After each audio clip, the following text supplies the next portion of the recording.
ఉపాధ్యాయులు. అంతా బాగుంది అంటున్నారండి. సొసైటీలో అందరూ ప్రోత్సహిస్తున్నారు. బాగుంది. మెగా డిఎస్సీ కోసం కూడా చాలా రోజుల నుంచి వెయిట్ చేస్తున్న పరిస్థితి. ఇప్పుడు రిలీజ్ చేయడం నోటిఫికేషన్ పట్టడం జరిగింది. అందరికీ హ్యాపీ కదండి. అదే కావాలి కదా. అదే ఎప్పుడా అని ఎదురు చూస్తున్నారు అందరికీ హ్యాపీనే కదా. అది సంబంధించి కూడా కాల వ్యవధి 45 రోజులు మాత్రమే ఇచ్చారు. 41 రోజు మాత్రమే. ఈ లోపు పరుగులెత్తుతారండి. 45 రోజుల్లో పరుగులెత్తుతారు. దేనోళ్ళు దానికి ఉన్నారు, లేకుండా లేరు. అది దీనికి సంబంధించి కూడా వైసీపీ ఏమంటుందంటే ఇది మెగా డిఎస్సీ కాదు, మెగా డ్రామా అంటూ కూడా వ్యాఖ్యలు చేస్తారు. డ్రామా అంటే వాళ్ళది డ్రామా, ఇది డ్రామా కాదండి. అది ఎందుకంటే అండి, ఇప్పుడు గెలవలేని వాళ్ళు ఎన్నో అంటారు, అవన్నీ కాదు. ఎప్పటి నుంచో ఈయన రావాలి బాగుంటుంది, సొసైటీ అంతా బాగుపడుద్ది అని అనుకున్నారు. రాజధాని అవ్వాలండి. అది మెయిన్ టార్గెట్ అందరికీ. అప్పుడు అందరూ స్థలాలు పొలాలు అన్నీ ఇచ్చిన వాళ్ళు ఉన్నారు, చనిపోయిన వాళ్ళు ఉన్నారు, బతుకు తెరువు కోసం వాళ్ళు ఉన్నారు. అందరూ ఎదురు చూస్తున్నారండి, 1000 కళతో ఎదురు చూస్తున్నారు. రాజధాని అయ్యింది అనుకోండి అమరావతి, అంతకంటే ఇంకేం కావాలండి మా అందరికి. అది ఐటీ మినిస్టర్ లోకేష్ గారి పనితీరు బాగుందండి. లోకేష్ గారు వండర్. భారీ మెజార్టీతో గెలిచారు మంగళగిరిలో లోకేష్ గారు. అవునండి, మరి గెలుస్తారు. ఇక్కడ అంతా సొసైటీ మరి గెలిపిస్తారు. గెలవాలి, ఇంకా గెలవాలి. అది ఓకే అండి. చూసుకుంటే కనుక విజయసాయి రెడ్డి మళ్ళీ నేను రాజకీయాల్లోకి వస్తాను, నా ఇష్టం అంటూ కూడా వ్యాఖ్యలు చేస్తారు. మీ ఇష్టం నా ఇష్టం అక్కడ చెల్లదండి. ఇక్కడ గెలిచిన వాళ్ళదే చెల్లుద్ది, గెలిచిన వాళ్ళదే పై చేయి. అది జనాలు ఎలా ఒప్పుకుంటారు? గెలిపించింది ఎందుకు? బాగుపడటానికి, అభివృద్ధి అవటానికి. అది గెలిపించిన వాళ్ళు గెలిపించినట్లుగా ఉండి మంచి వృద్ధిని ఇవ్వాలి, చేకూరాలి. అందరూ బాగుండాలి. మహిళలు కానీ పిల్లలు కానీ, పిల్లల చదువులు కానీ, స్కూల్ ఫీజులు కానీ అన్నీ కూడా. ప్రభుత్వం పనితీరు ఏం బాగాల. ప్రభుత్వం పనితీరు కాదు, లంచగొండలు ఎక్కువైపోయారు, బ్రోకర్లు ఎక్కువైపోయారు. చండాలంగా ఉంది. ఏదో ఇది ఆ పథకం ఈ పథకం పేదవాళ్ళకి ఏమన్నా ఇదవుతున్నాయి. మధ్య రకం మాత్రం బాగా ఇబ్బంది పడుతున్నారండి. అది దీనికన్నా జగన్ ప్రభుత్వమే బాగుంది. కాదు, ఎలా ఉందంటారు జగన్ ప్రభుత్వం గతంలో అని కాదు, అది ఒక రకం ఇది ఒక రకం అనుకోండి. ఈయనేదో పేదవాడిని తీసుకెళ్ళి అందరం ఎక్కిచ్చేస్తాను అంటున్నాడు. అందరం ఎక్కుతాడు ఆయన. పొద్దు నుంచి రాత్రికి వెళ్తే కానీ 200 300 మిగులుతాయి. అదొకటి. ఉన్నవాడిని తీసుకొచ్చాక లేనివాడికి దత్తత తీసుకుని ఆడ అమ్మమ్మడి సొమ్మ వీడికి కడతాయి. P4 విధానం అది చండాలమైన విధానం. అని కాదు, అది తప్పండి. ఇప్పుడు మీరు ఉన్నది ఈ కాయ మా చిన్నప్పుడు ఎవరు తినేవాడు కాదు. ఇవాళ 100కి 3 అంటున్నారు. చెప్పండి, 100 రూపాయలు అంటే ఇవాళ విలువ లేకుండా పోయింది. ఇవాళ ఒక భార్య భర్త బతకాలంటే కనీసం మినిమం 20,000 కావాల్సి వస్తుంది. వీడిచ్చే 10 రూపాయల బియ్యం ఎవడన్నా తింటున్నాడా? అమ్మేసుకుంటున్నారు. కూలికి ఎవడన్నా వస్తున్నాడా? ఎవడు రావట్లా. దానికి విధానం ఏంటంటే వీళ్ళు పెట్టిన పథకాలు సోమరిపోతనం పెంచేస్తున్నారు వీళ్ళు. అది మరి ప్రజలంతా కూడా మాకు ఉచితాలు వస్తాయి కదా, ఉచితాలు వస్తాయి. ఎవరికండి ఉచితాలు వచ్చేది? నిరుపేదలు ఎవరన్నా ఉన్నారా ఇవాళ? మీరు చెప్పండి. ఇప్పుడు మీరు పొద్దున్నే సాయంకాలం మైకేసి తిరుగుతారు, ఏదో ఛానల్లో పనిచేస్తారు. మీ కనీస అవసరాలు తీరుతున్నాయి. మీరు ప్రశ్నించుకోండి. అవునా కాదు? ఆ చిన్నప్పుడు అంటే ఇప్పుడు ఒక వార్త తెలియాలంటే 2 రోజులు 3 రోజులు పట్టేది. ఆ సిటీలో అయితే ఒకరోజు. ఇవాళ వితిన్ మినిట్స్లో వరల్డ్లో ఏం జరుగుతుందో మనకు తెలిసిపోతుంది. మరి ఇప్పుడు ఇచ్చిన పథకాలు అమలు చేయాలంటే కొంచెం టైం పడుతుందని సీఎం. టైం పడుతుంది. ఎవడమ్మా మొగుడు సొమ్మండి ఇవన్నీ దేశ పెడతానికి 20,000 కోట్లు, 50,000 కోట్లు, 30,000 కోట్లు తీసుకొస్తున్నారు అప్పు. ఈ అప్పు అంతా ప్రజల మీద పడటమే కదా. అదొకటి. 70,000 కోట్లు ఏదో డిస్కమ్స్లకు కట్టలేదు అన్నారు. 5 సంవత్సరాల నుంచి పేద ప్రజలకు ఉచిత కరెంట్ అంటున్నారు. ఎవరికి నిండింది?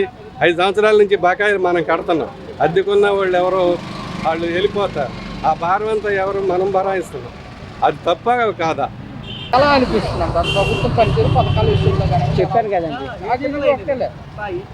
బాగానే ఉందండి. తిరిగిలేదు. ఏ విధంగా అంటారు? మరి ఇప్పుడు అభివృద్ధి కానివ్వండి, ఏదైనా అలా అనుకున్నది సాధిస్తారండి. అది మరి ఇప్పుడు మనకి మెగా డిఎస్సి నోటిఫికేషన్ విడుదల చేయడం జరిగింది, ఎలా అనిపిస్తుంది? అదే చూడాలి. మనకి మరి ఇప్పుడు అమరావతి పూర్తి చేస్తామంటారు సీఎం గారు, ఎలా అనిపిస్తుంది? అప్పులు చేసి వెళ్ళిపోయారు కదా వాళ్ళ ప్రభుత్వం, ఆ అప్పులు తీర్చాలి, చేయాలి. నిదానం టైం పట్టుద్ది, కంగారు లేదు. చేత మాత్రం చేస్తాడు, తిరగలేదు. ఇప్పుడు మెగా డిఎస్సి ఎప్పటి నుంచో వెయిట్ చేస్తున్నారు, మెగా డిఎస్సి నోటిఫికేషన్ ఇచ్చారు, ఎలా అనిపిస్తుంది? దీనికి సంబంధించి వైసీపీ ఏమో మెగా డిఎస్సి కదా మెగా డ్రామా అంటూ వ్యాఖ్యలు చేస్తున్నారు. వాళ్ళు అలాగే అంటారులేండి, ఎవరి ప్రభుత్వం వాళ్ళే అలాగ అంటూనే ఉంటారు. వీళ్ళు చేసేది అది చేస్తారు. మరి ఇప్పుడు విజయసాయి రెడ్డి రాజకీయాల్లో నుంచి తప్పుకుంటున్నాను, నేను రాజకీయాల్లోకి రానన్న వ్యక్తి మళ్ళీ రాజకీయాల్లోకి వస్తా అంటున్నాడు.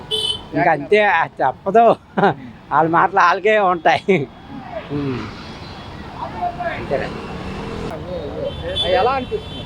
ఎలా కనిపించేదేనండి, మా పిల్లలేమో అమ్మబడలేదు ఇమ్మబడలేదు, చదివించుకున్నాం. 45 సంవత్సరాలు డబ్బులు ఎందుకు వేయాలి అసలు? 45 సంవత్సరాలు దాటిన వాళ్ళకి డబ్బులు వేయకూడదు. అదే 100 కంపెనీలు బాగా పెట్టారనుకోండి, చదువుకున్న పిల్లలందరూ ఉద్యోగాలు వస్తాయి. మన పిల్లలు వెళ్ళి అమెరికాలో పాలేసాలను పని చేయక్కర్లా. అదే మా పిల్లలకు ఉద్యోగం వచ్చి ఇప్పుడు ఇష్టపడి వచ్చేవాడిని ఈ వయసులో కూడా అదే కంపెనీలు ఇక్కడే వస్తే ఇక్కడే ఉద్యోగాలు ఆ ఉద్యోగాలు వస్తాయి.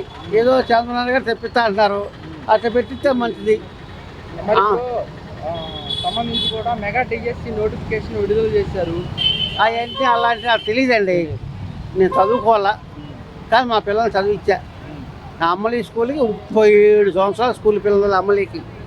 ఓకే, ఇప్పుడు మరి విజయసాయి రెడ్డి నేను రాజకీయాల్లోకి రానున్న వ్యక్తి మళ్ళీ నేను రాజకీయాల్లోకి వస్తాను నా ఇష్టం అని చెప్పేసి కూడా అంటున్నాడు. ఆయనకే తెలియాలి, ఆ భగవంతుడు తెలియాలి.